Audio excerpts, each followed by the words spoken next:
نحمده ونصلي على رسوله الكريم أما بعد فأعوذ بالله من الشيطان الرجيم بسم الله الرحمن الرحيم।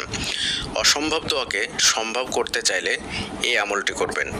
এই হাদিসটি বর্ণিত হয়েছে তিরমিজি শরীফের 3524 নম্বর হাদিস। এই হাদিসের মধ্যে আনাস ইবনু মালিক রাদিয়াল্লাহু তাআলা হতে বর্ণিত আছে, তিনি বলেন, রাসূলুল্লাহ সাল্লাল্লাহু আলাইহি ওয়াসাল্লামের সম্মুখে কোনো কঠিন কাজ হাজির হলে তিনি বলতেন, ইয়া হাইয়ু ইয়া কাইয়ুম বিরহমাতিকা আস্তাগীস। এর অর্থ হচ্ছে, হে চিরঞ্জীব, হে চিরস্থায়ী, আমি তোমার রহমতের ওসিলায় সাহায্য প্রার্থনা করি। এই বাক্যটাকে অনেক হাদিসের মধ্যে ইসমে আজমও বলা হয়েছে।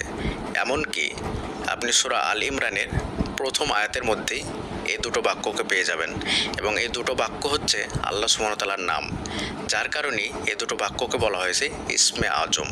এবং রাসূল সাল্লাল্লাহু আলাইহি ওয়াসাল্লাম যখনই কোনো কঠিন বিপদের সম্মুখীন হতেন তখনই বাক্যটা বারবার পাঠ করতেন, ইয়া হাইয়ু ইয়া কাইয়ুম বিরহমাতিকা আস্তাগীস। আর রাসূল সাল্লাল্লাহু আলাইহি ওয়াসাল্লাম যে আমলটা করতেন, সেই আমলটা কত বড় পাওয়ারফুল আমল হতে পারে একবার চিন্তা করুন। রাসূল সাল্লাল্লাহু আলাইহি ওয়াসাল্লামের সামনে কঠিন বিপদ আসলেই তিনি এই বাক্যটা পাঠ করতেন, ইয়া হাইয়ু ইয়া কাইয়ুম বিরহমাতিকা আস্তাগীস। এবং এই দুটো নামই আপনি আয়াতুল কুরসির মধ্যেও পেয়ে যাবেন, সেখানেও এই দুটো নামই আছে, ইয়া হাইয়ু ইয়া কাইয়ুম, অর্থাৎ আল্লাহু লা ইলাহা ইল্লা হুয়াল হাইয়ুল কাইয়ুম, আল হাই আল কাইয়ুম। এই দুটো নাম আল্লাহ সুবহানাহু ওয়া তাআলার খুবই সুন্দর নাম, এবং এই দুটো নামকে যেহেতু ইসমে আজম বলা হয়েছে, ইসিম শব্দের অর্থ হচ্ছে নাম, আর আজম শব্দের অর্থ হচ্ছে অনেক বড়। তার মানে আল্লাহ সুবহানাহু ওয়া তাআলার সবচাইতে বড় নাম হচ্ছে এই দুটো নাম, ইয়া হাইয়ু ইয়া কাইয়ুম।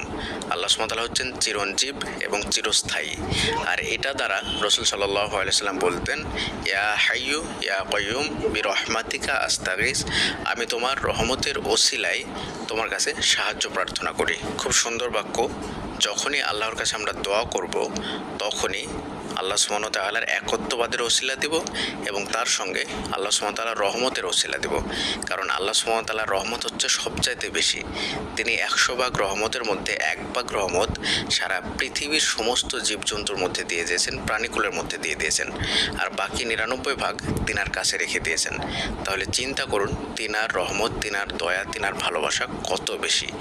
একজন মা তার সন্তানকে এত বেশি ভালোবাসে, সে 1 ভাগ রহমতের মধ্যে থেকে, পাওয়া রহমত থেকে আল্লাহ সুবহানাহু ওয়া তাআলা যেটুকু দিয়েছিলেন সেখান থেকে তিনি যদি এত ভালোবাসতে পারেন, তাহলে আল্লাহ সুবহানাহু ওয়া তাআলা আমাদেরকে কত বেশি ভালোবাসেন। তাই তো রাসূল সাল্লাল্লাহু আলাইহি ওয়াসাল্লাম বলছেন, আমি তোমার রহমতের ওসিলা দিয়ে তোমার কাছে সাহায্য প্রার্থনা করি।